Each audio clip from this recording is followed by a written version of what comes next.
Hi, this is Chris Smith of Local Joe's. At Local Joe's, we help local business.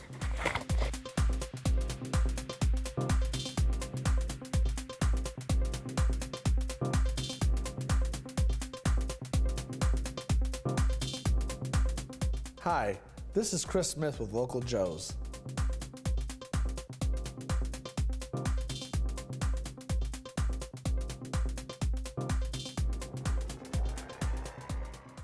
This is City Pulse Newsmakers, a weekly look at the issues and the people behind them in Greater Lansing. Brought to you by City Pulse, Lansing's weekly alternative newspaper. And now, here's your host, City Pulse publisher, Burl Schwartz.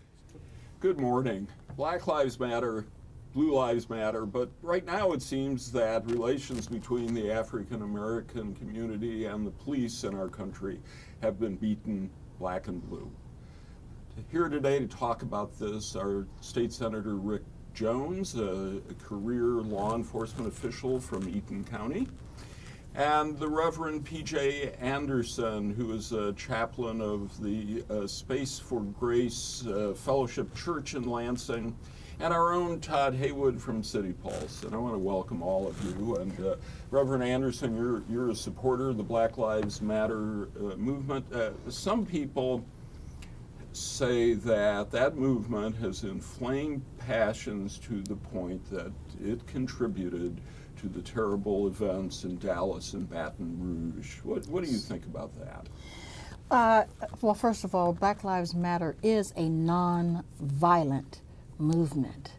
So I think that there is much misunderstanding regarding the Black Lives Matter movement, and very often it is viewed as an organization that is agitating the traditional policies that have been set forth by non-black people, and so therefore it's very easy to piggyback on the backs of black people to make it violent, because black people are often viewed as violent people. People are afraid of black people just because they are black. People are afraid of black people and discriminate quite easily against black people, and taking dignity away from black people and taking the contributions that black people have made in this country. And all of that is a part of the boiling pot of fear that boils over into violence. And even though that's what people are saying, it is a non-violent movement. We are protesting for dignity.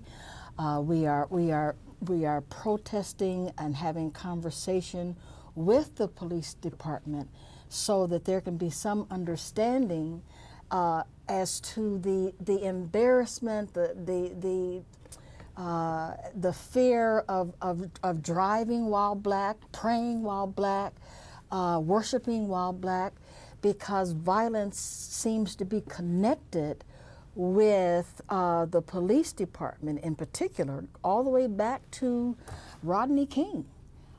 Just out of the blue, the police are killing black men in particular, and blaming it on Black Lives Matter, when the movement is just the opposite.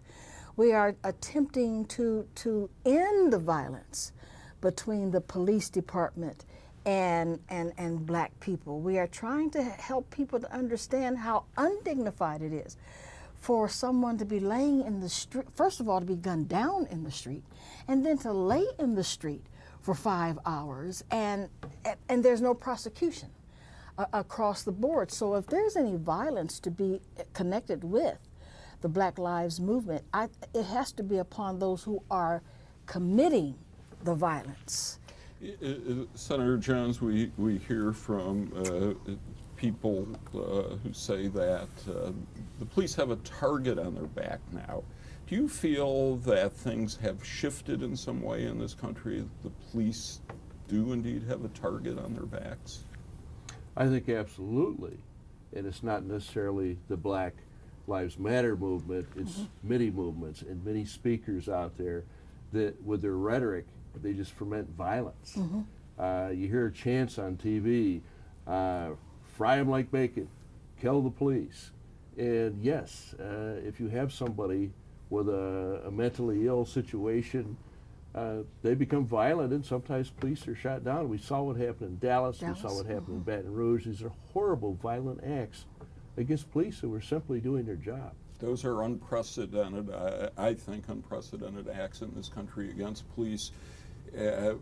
But overall, the number of police officers killed in this country this year compared to the same period last year is not up dramatically. Have things actually changed? Well, I think there's an attitude out there of more separation. I see it in my home county of Eaton County. We had a 17-year-old young man headed home from church. He was stopped for blinking his lights at somebody, an officer who he thought had bright headlights on.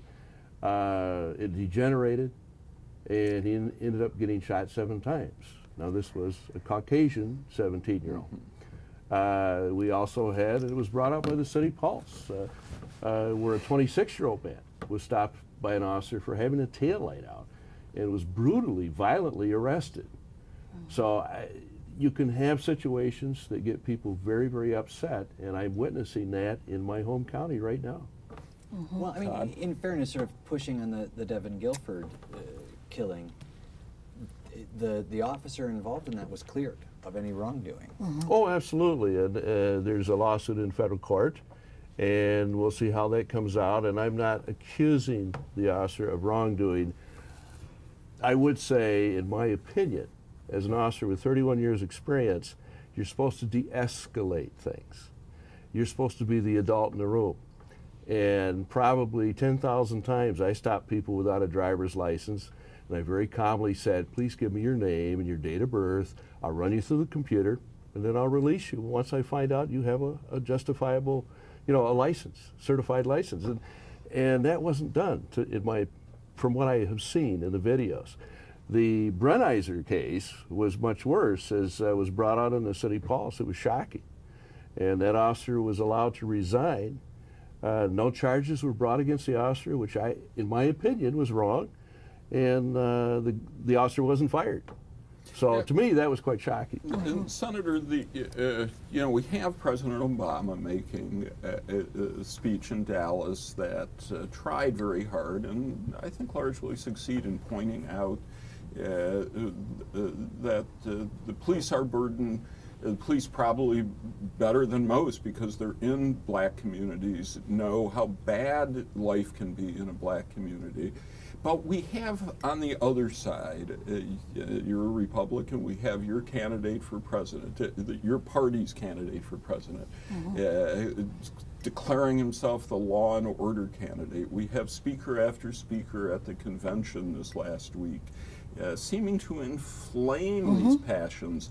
Is there some responsibility here for politicians to stand up and say, we've got to cool it? I think all politicians, whether they are on the Trump side or whether they are on the Obama side, should de-escalate things, just as I said the officer should do on a traffic stop.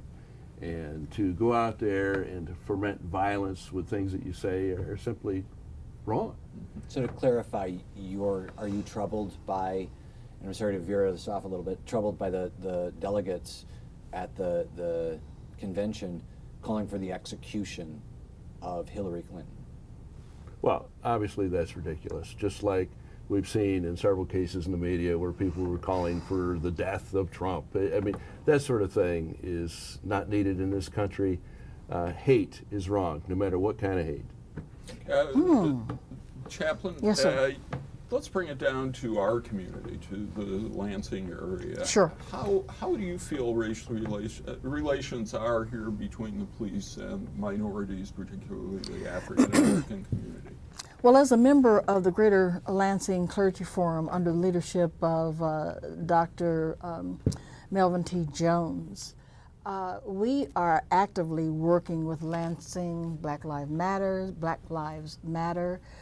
We are actively working with the Chief of Police, with the Mayor of the city, to have conversations about how we can continue to take in, and we're also having press conferences and meetings with the public to talk about how we can de-escalate the propensity of the police department to act out of character.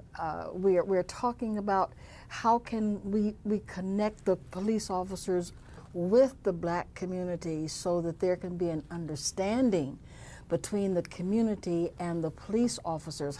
We're talking about the way we are trained in this country around the kitchen table, how one group is taught that you are the best thing since creation, and how another group is taught that you've got to be afraid of the police just because you are black. And we're trying to bring the ethos, the ethos from the cradle to the level of the police community, to see if we can find some way of finding mutual respect Now, between the two. President Obama in his talk in Dallas referred to the talk that parents have with their children Absolutely. about how to respond to the police. Yes. And the advice parents give essentially is be very afraid. Right. Say yes, yes, sir. And, That is correct. And how is that something that is just practical that has to be done, or is that wrong? Should parents Oh, it has to be teaching done, sir. something else? Well, if we don't train our children to be cautious, to be super cautious, we are putting them in harm's way, because sometimes even yes sir and no sir doesn't work. I have been stopped by police, and I think it's because of my age, perhaps, that I have not been beaten, that I have not been brutally arrested. And my parents taught me not to fear the police, but to respect authority. And so it's been good for me, because a lot of our kids know that the police do not live in the same neighborhood that they live in. Our kids have been watching the results of white supremacy on the television, that before we even have a chance to speak, somebody has pulled out their gun, some police officer has pulled out their gun and shot them and killed them for a broken tail light, or because they didn't have a driver's license, or because they were reaching in their pocket to get their driver's license, or reaching in the glove compartment to get and so if we don't have that conversation, our young people do not have a snowball's chance in the summertime of surviving this violence that seems to be almost knee-jerk reaction between a white supremacy system and the poor neighborhoods, or the neighborhoods of color, because it's not just black people. It is Hispanics, it is the Asian community. People of color in general seem to be targeted as people who need to have as much preparation when they encounter the police as humanly possible. It is our duty. It is our duty to train our children to be cautious. Senator, I'm sure you're not hearing this for the first time, but I'm sure you were a sheriff, a career law enforcement officer. How does it make you feel when you hear what she just expressed? I guess I would say realize that police are always worried about getting shot. I myself, twice in my career, was shot at. Also on a third time, I stopped an armed robbery in progress, and when I walked up to the car, I didn't realize that's what the two young men were going to do. They were going to rob a store at 3 a.m. And they had a gun on the floor and 2 ski masks and 2 sets of gloves, and by the grace of God, I got them out of the car safely and nobody got hurt, and I never had to shoot anybody in my career. I think it's important that we all teach respect. No matter if our children are Latino, Asian, black, white. I myself have a concealed pistol license. I don't carry normally, I'm not carrying today, but I could if I wanted to. Now, when the police stop my car, the first thing that pops up when they run my license plate is gun. So what do? I turn my lights on if it's at night. I've been stopped a couple of times doing 10, 11 miles over the speed limit. My hands are on the steering wheel, and the first words out of my mouth were, "Officer, I need to let you know that I have a concealed pistol license and my gun is in my glove box or on my belt," or "Officer, I'm not carrying a gun tonight." So I think it's important that as parents and grandparents, we teach our children to show that respect, because that officer is very nervous. But you know, we have an example, Senator, in Minnesota of, I can't remember the gentleman's name, he did acknowledge, I have a That's right. carry conceal, I have the weapon on me, and the officer said, okay, I want to see your driver's license, and then shot him for going near his gun. Would that necessarily happen to you as a white guy driving in Eaton County versus a black guy? Perhaps. I can tell you that a lot of officers, young officers, new officers, don't know me. I've been out of the business for 12 years now. And so it's typical for me to run into brand new 21, 22-year-old police officers that have no idea I'm a former sheriff. If the circumstances are exactly as you stated, and I have no idea, I haven't seen the investigation, that was wrong. It should never have happened. So, talking about another case, the one in Baltimore, we've now seen, I believe, 4 police officers acquitted on charges in Freddie Gray. in the death of a man who clearly it wasn't secured when he was being transported to the police station. What does, I mean, do you find any willingness to think, well, maybe the police are innocent? Our community sees it as we are not a valued member of society. That's the way black folks see this. I mean, they are even talking about either firing or bringing the city attorney up on charges for charging these 4 police officers before they had any due process. So when I see this through African American eyes, I am saying, you know, we really are not valued by the systemic racism that is just inborn, inbred in the policy making in our community. I mean, people don't even think twice. Well, we're not going to prosecute the 4 officers, but we are going to prosecute the city attorney that charged the 4 officers.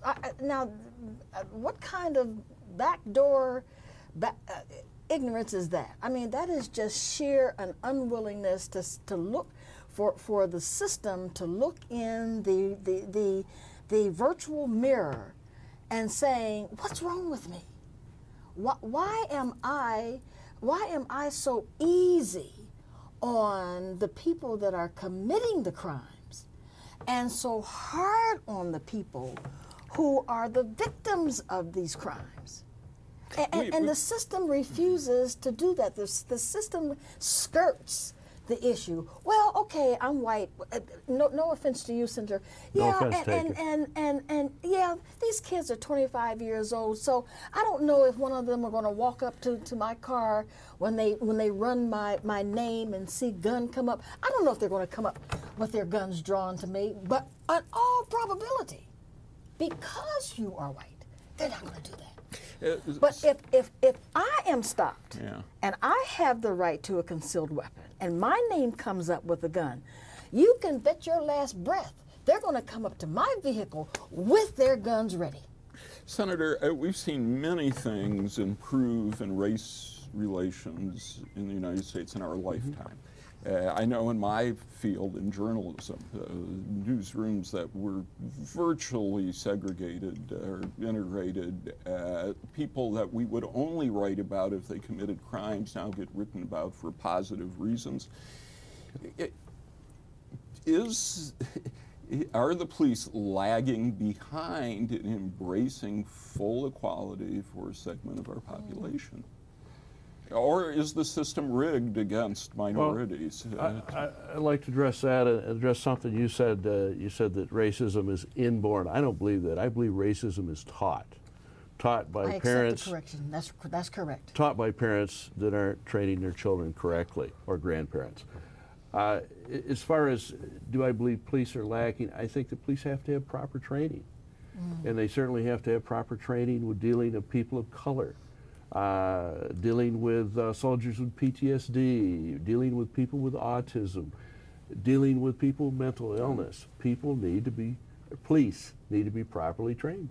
Now, the chaplain, President Obama talked about how put upon the police are. That we expect the police to be everything from Yes. our therapists to our dog catchers Yes. and many, many stops in between. Yes. Do you recognize that the police are overburdened? In Oh our yes, absolutely. And when, as the senator said, when police come to the table who have grown up in all white communities, who have worshiped at all white churches, who have gone to schools with all white teachers, have gone to colleges with all white teachers, and have not been assisted in becoming culturally sensitive, that is in many ways part of the problem, because the teachers have the same plight. They're expected to be the doctor and the lawyer and the counselor, and so you have these two highly visible professions, police and school teachers, who are expected to be all things to all of the children, and have not been prepared, have not been taught, have not come to an understanding what cultural sensitivity is all about. You know, why do our young men, for an example, wear their pants below their, well, that's prison culture that they have learned by going to prison. But how do they get to, how do you get from the classroom to the prison in the first place? By making the rules and the regulations and the laws and the expectations so damn impossible, excuse me for cursing. But how do you send a kid home on suspension because he has forgotten his badge? And you're going to send him home for a week because he's forgotten his badge? Give me a break. Well, if you do that at the 5, 6, 7, 8th grade level, then the police who have not been enculturated, who have not had this sensitivity, are going to have a similar attitude. And so they almost have to be the counselor and the parent and the doctor and the lawyer, because we see in the blue an authority figure, and somehow we convert that to, well, he's not my friend. When in fact, if we did more training, I'd be more than happy to go to any police department and talk about PTSD and the African American culture and any of that, to help the police department to understand we recognize you as human beings.